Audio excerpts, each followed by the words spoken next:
Alors, je vais vous emmener quelque part où, notamment, le surf aussi est roi. C'est à La Réunion. À La Réunion, qui a acquis au fil des années une belle réputation pour ses spots, ce qu'on appelle les spots. Donc, ce sont les lieux de glisse que recherchent notamment les surfeurs. Et c'est vrai que du coup, pas étonnant qu'on apporte là-bas aussi un soin particulier aux planches de surf. Je vous propose de partir donc à La Réunion, dans l'océan Indien, à la rencontre de spécialistes de cette fabrication de planches de surf. Avec plaisir, je vais peut-être reconnaître des copains parce que j'y vais souvent justement pour surfer.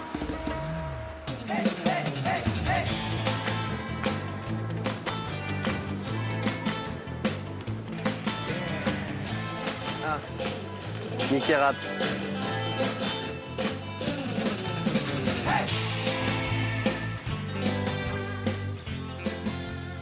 Je suis arrivé ici en 1972.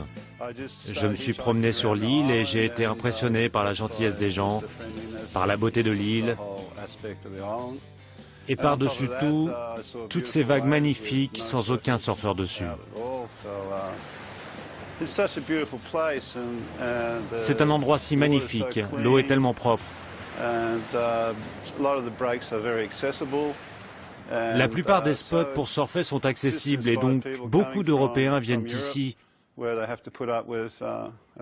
car les conditions pour surfer sont beaucoup plus plaisantes.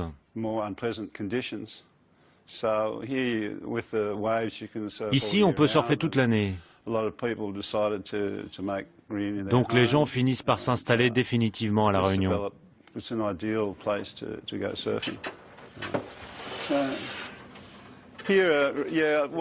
Ici, j'ai développé mon business de manière professionnelle. Avant, je faisais des planches depuis 15 ans pour mes amis et moi. Et en 87, avec quelques conseils d'amis australiens, j'ai ouvert mon surf shop.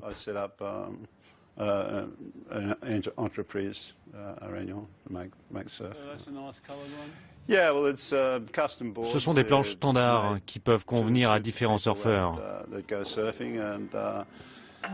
Avec nos années d'expérience, nous avons trouvé la bonne formule pour nos planches.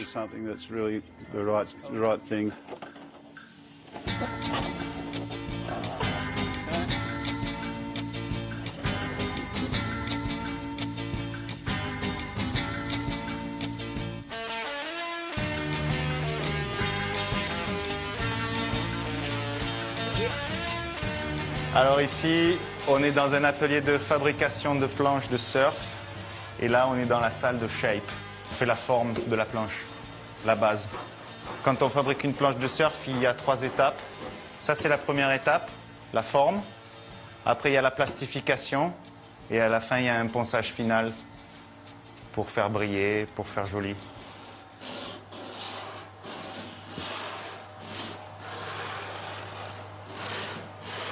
Il faut des années d'expérience, c'est comme tout métier, hein, c'est pas du jour au lendemain qu'on sait ce qu'on fait.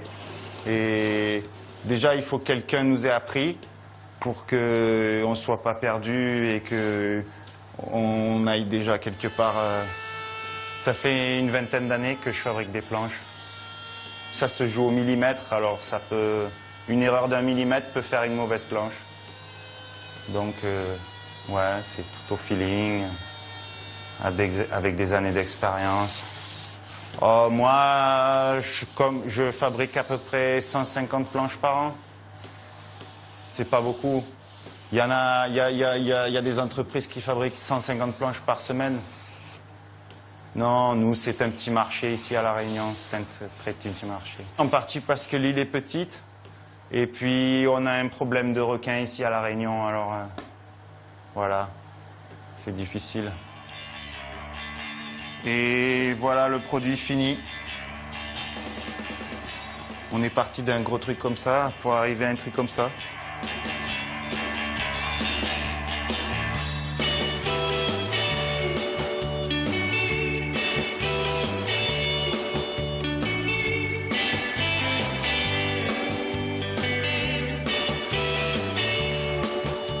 La Réunion est réputée dans le monde, oui, pour les compètes de surf, pour la qualité de la vague aussi. C'est une vague qui est classée parmi les 20 mondiales. Et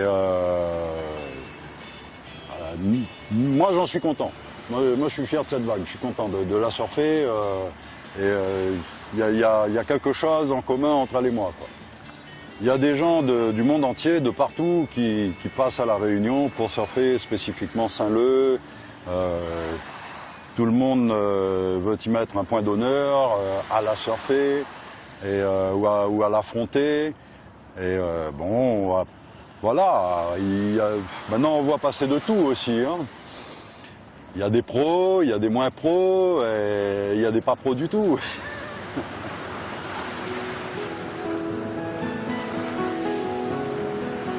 Aujourd'hui, l'effectif de surfeurs sur l'île a vachement augmenté. Je ne peux pas donner un chiffre précis, mais je pense qu'on doit être, je dirais pas loin d'un millier au moins peut-être. Ouais. Je pense dans ces eaux-là.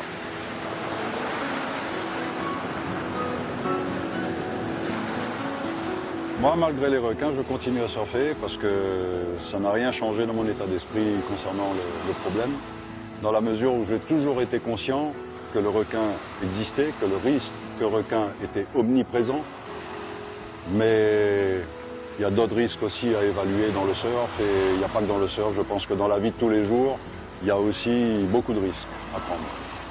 On a plus de chances en une journée de se prendre 100 coups de pare-choc là-bas sur la route que de se faire niaquer par un requin là.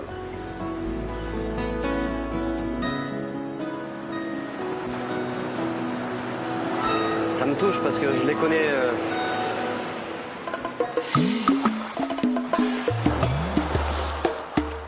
Je crois qu'on a bien choisi la destination La Réunion. D'abord, vous aimez beaucoup, et puis il y a des gens que vous connaissiez, je crois, de ce que vous venez de me dire à l'instant. Oui, tout à fait. Ouais. Je suis très touché par ce qu'on vient de voir parce que j'ai une histoire avec La Réunion. Hein. J'avais une grand-mère réunionnaise. Et puis, je vais à La Réunion depuis que je suis tout petit. On a vu Mick, un shipper réunionnais qui fait des planches extrêmement performantes. J'ai eu la chance de surfer sur ces planches. Et puis il y avait une interview de Éric Courtois qui est incontestablement le gardien du temple, j'ai envie de dire, parce que cette vague de Saint-Leu est une vague de réputation internationale. Et donc Tarzan, comme on l'appelle, Eri, veille un petit peu sur cette vague depuis toujours, et j'ai été touché de l'écouter parler, notamment du problème des requins.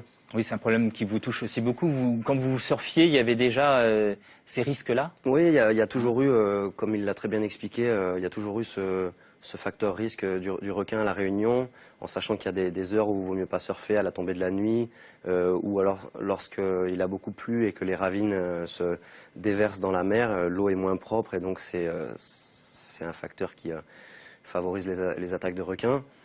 Maintenant, c'est vrai que depuis quelques années, il y a eu clairement une augmentation des attaques de requins là-bas, qui s'explique par plein de facteurs.